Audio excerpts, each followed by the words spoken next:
द्वारका हम सबके 4 धामों में से एक धाम, या फिर आप कह सकते हैं सप्तपुरियों में से एक पुरी। श्री कृष्ण जी की कर्म स्थली जो अरब सागर और गोमती नदी के किनारे बसा काफी खूबसूरत शहर है। और यहाँ पर कृष्ण जी द्वारिकाधीश के रूप में विराजमान है। ऐसे तो यहाँ पर 2 द्वारका है, जिनमें से एक मुख्य द्वारका है और दूसरी बेट द्वारका, जो ओखा शहर से कुछ दूरी पर एक टापू पर स्थित है। तो आइए अब अपने सफर को स्टार्ट करते हैं।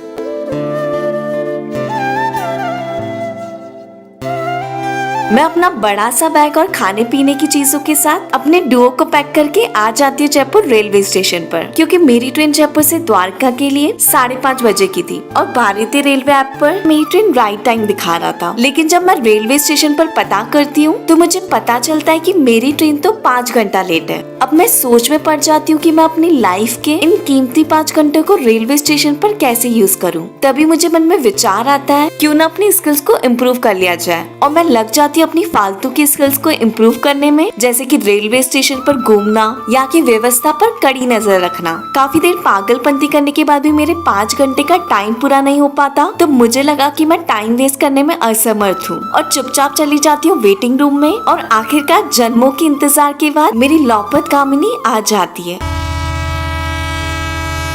जिसे देखकर मैं खुशी से जल्दी में ट्रेन में बैठ जाती हूँ। लेकिन मेरी खुशी को नजर लग जाती है, क्योंकि ट्रेन में सफाई करने वाले भैया मुझे वापस से प्लेटफॉर्म पर भेज देते हैं, क्योंकि उन्हें ट्रेन की सफाई करनी थी। फाइनली 1 घंटे के लंबे इंतजार के बाद मेरी ट्रेन साफ हो जाती है और मैं आदम की अपनी सीट पर। मेरी पेट में इतनी तेज से चूहों ने उत्पात मचा रखा था, तो मैं पेटीज और आइसक्रीम लेती हूँ और टूट पड़ती हूँ उसे खाने में। पेट पूजा के बाद मुझे और मेरे पेट में दौड़ रहे चूहों को शांति मिली। तब हम दोनों चल पड़े एक लंबी निद्रा लेने और चादर तान के नींद के आगोश में सो गए।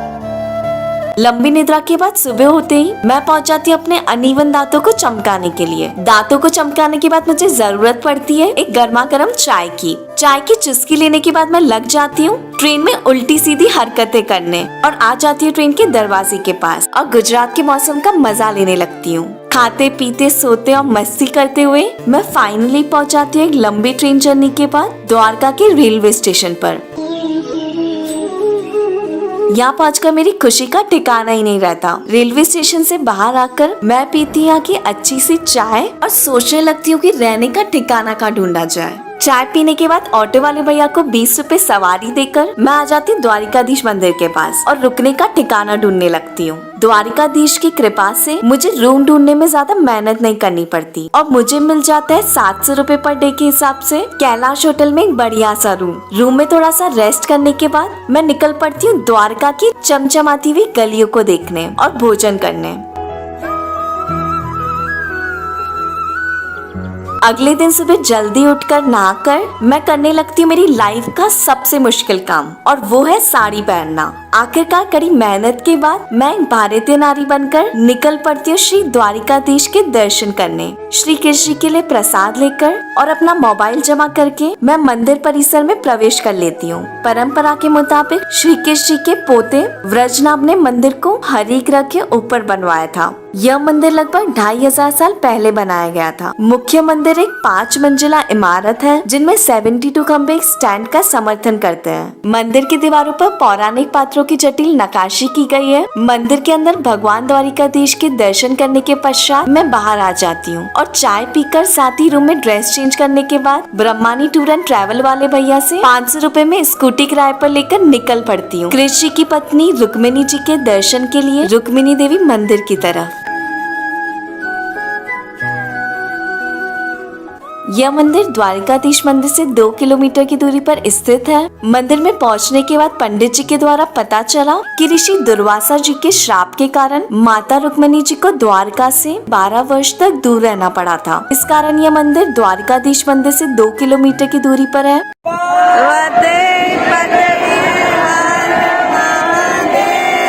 मंदिर के अंदर माता के दर्शन करने के बाद मैं मंदिर की परिक्रमा करते हुए इसकी खूबसूरती देखती रहती हूँ।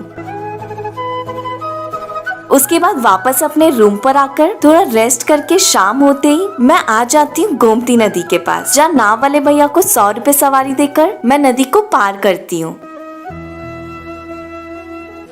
और आ जाती हूँ श्री लक्ष्मी नारायण जी के मंदिर में, जहाँ मुझे लक्ष्मी नारायण जी के साथ साथ ऋषि दुर्वासा जी, भजन गुफा,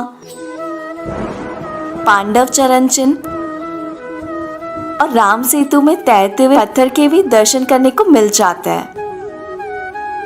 लक्ष्मी नारायण जी के मंदिर के पास पंचतीर्थ के नाम से 5 कुएं बने हुए हैं, जो मान्यता के अनुसार पांडवों ने बनाए थे। इन कुओं के पानी का चमत्कार हैरान करने वाला है। अरब सागर के पास में होने के बाद भी इन 5 कुओं का पानी मीठा है और यह किसी चमत्कार से कम नहीं है। यहाँ के बाबा ने मुझे इन 5 कुओं का पानी पिलाया और फिर मैं उन्हें प्रणाम करके जल्दी से गोमती नदी के इस पार आ गई, क्योंकि शाम होने वाली थी और मुझे जाना था भटकेश्वर महादेव जी के दर्शन के लिए और साथ साथ सनसेट पॉइंट पर भी सनसेट देखना था। इसलिए बिना किसी विलंब के मैं निकल पड़ती द्वारका की गलियों से होते हुए चनाचूर गरम खाते खाते 2.5 किलोमीटर दूर स्थित भटकेश्वर महादेव जी के मंदिर की तरफ।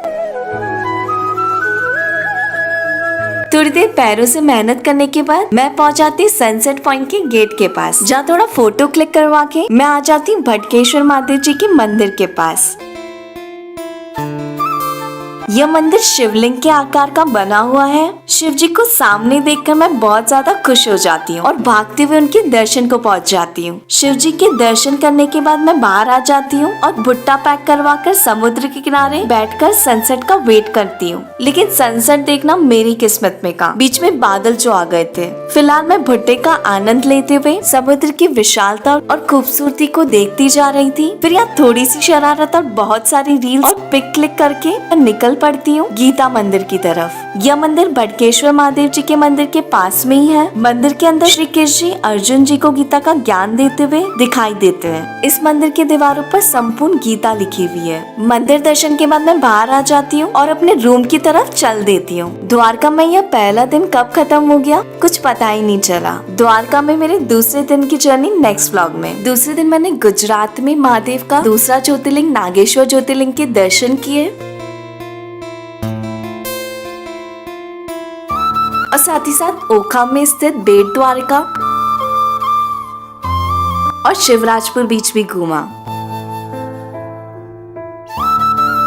दोस्तों वीडियो बनाने में बहुत ही ज्यादा मेहनत लगती है, तो अगर आपको वीडियो पसंद आए तो प्लीज इस वीडियो को लाइक जरूर करें और कमेंट में राधे राधे और जय द्वारिकाधीश जरूर लिखें। और अगर आपने हमारे चैनल को सब्सक्राइब नहीं किया है तो जल्दी से सब्सक्राइब कर लीजिए। मिलते हैं आप सबसे नेक्स्ट वीडियो में।